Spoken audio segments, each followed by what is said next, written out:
Katie Price has hit out at her ex-husband Kieran Hayler following news of his arrest on Good Friday, branding him disgusting.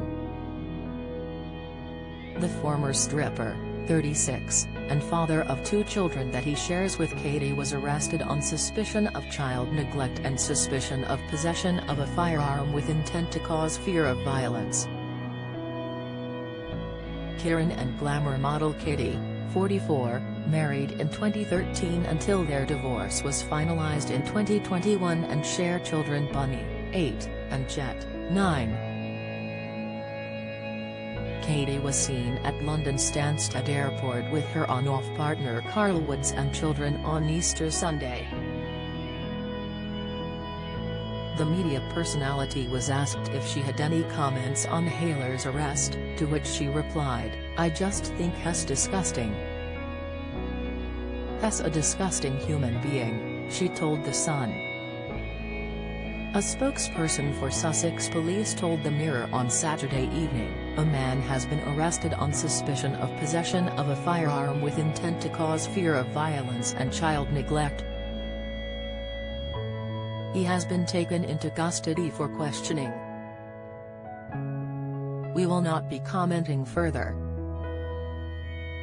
At around 2 a.m. on Easter Sunday, Kieran posted what appeared to be a snippet from an article about parental alienation.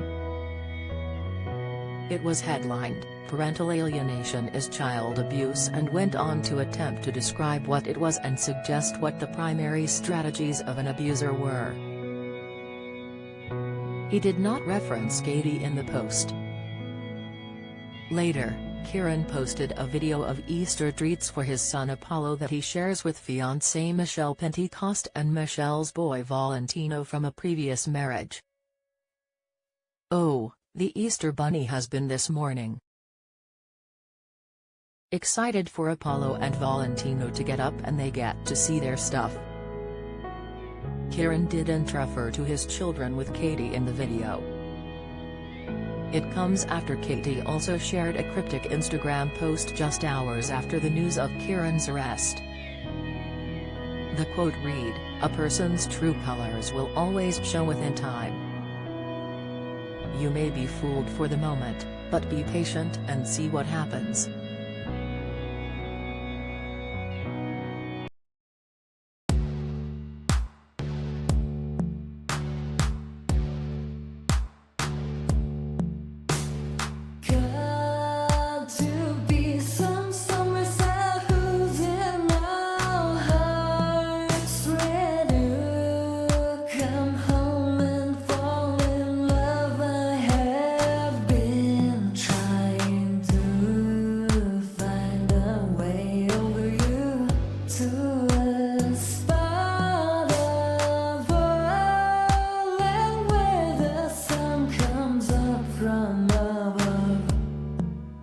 Now